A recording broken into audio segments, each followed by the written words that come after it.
ಕಮಲ್ ಕನ್ನಡಕ್ಕೆ ಅಪಮಾನ ಮಾಡಿದ್ದು ಸರಿಯಲ್ಲ. ತಮಿಳು ಭಾಷೆಯ ಪ್ರೀತಿಯ ನೆಪದಲ್ಲಿ ಕನ್ನಡಕ್ಕೆ ಅಪಮಾನ ಮಾಡಿರುವಂತದ್ದು. ಕಮಲ್ ಹಾಸನ್ ವಿರುದ್ಧ ಕೆಲ ಸಚಿವರು ಮೌನವನ್ನ ತಾಳಿರುವ ವಿಚಾರವಾಗಿ ಬಿವೈ ವಿಜಯೇಂದ್ರ ವಾಗ್ದಾಳಿಯನ್ನು ನಡೆಸಿದ್ದಾರೆ. ಪ್ರಮುಖವಾಗಿ ಈಗಾಗಲೇ ಸದ್ಯದ ಮಟ್ಟಿಗೆ ಕೆಲವೊಂದಿಷ್ಟು ರಾಜಕಾರಣಿಗಳು ಏನೂ ಕೂಡ ಹೇಳಿಕೆಯನ್ನ ಕೊಡ್ತಾ ಇಲ್ಲ. ಬೇಸರದ ವಿಚಾರ ಇದು.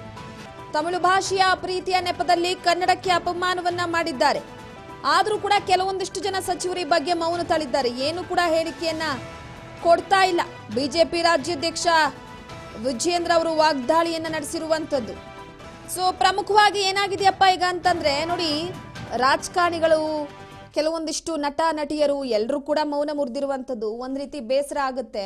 ನೆಲ ಜಲ ಭಾಷೆ ಅನ್ನುವ ವಿಚಾರಕ್ಕೆ ಸಂಬಂಧಪಟ್ಟಂತೆ ಮೊದಲು ಅವರು ಈ ವಿಚಾರಕ್ಕೆ ಸಂಬಂಧಪಟ್ಟಂತೆ ಮಾತನಾಡಬೇಕು. ಆದ್ರೆ ಇಷ್ಟೆಲ್ಲ ಅಪಮಾನ ಆದ್ರೂ ಕೂಡ ಇದ್ರ ಬಗ್ಗೆ ತಲೆ ಕೆಡಿಸ್ಕೊಳ್ತಾ ಇಲ್ಲ ಅಂತಂದ್ರೆ ಆಲ್ಮೋಸ್ಟ್ ಅದು ಒಂದ್ ರೀತಿ ಬೇಸರನೆ. ಸೊ ಆದ್ರೂ ಕೂಡ ಈ ವಿಚಾರಕ್ಕೆ ಸಂಬಂಧಪಟ್ಟಂತೆ ವಿಜಯೇಂದ್ರ ಅವರು ವಾಗ್ದಾಳಿನ ನಡೆಸಿದ್ದಾರೆ. ಸರ್ಕಾರದ ನಡವಳಿಕೆ ಏನಂದ್ರೆ ಹಾವು ಸಾಯಬಾರ್ದು, ಕೋಲು ಮುರಿಬಾರ್ದು. ಆದರೆ ಕಮಲ್ ಹಾಸನ್ ಒಬ್ಬ ಖ್ಯಾತ ನಟ. ತಮಿಳು ಭಾಷೆ ಬಗ್ಗೆ ಅವರ ಪ್ರೀತಿ ಅರ್ಥ ಆಗ್ತದೆ.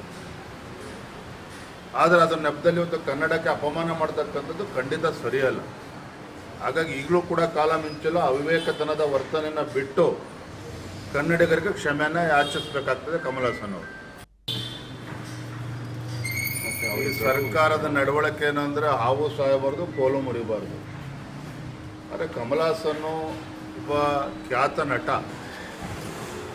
ತಮಿಳು ಭಾಷೆ ಬಗ್ಗೆ ಅವರ ಪ್ರೀತಿ ಅರ್ಥ ಆಗ್ತದೆ.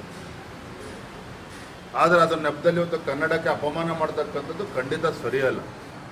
ಹಾಗಾಗಿ ಈಗಲೂ ಕೂಡ ಕಾಲ ಮಿಂಚಲು ಅವಿವೇಕತನದ ವರ್ತನೆಯನ್ನು ಬಿಟ್ಟು ಕನ್ನಡಿಗರಿಗೆ ಕ್ಷಮೆಯನ್ನು ಯಾಚಿಸಬೇಕಾಗ್ತದೆ ಕಮಲ್ ಹಾಸನ್ ಅವರು.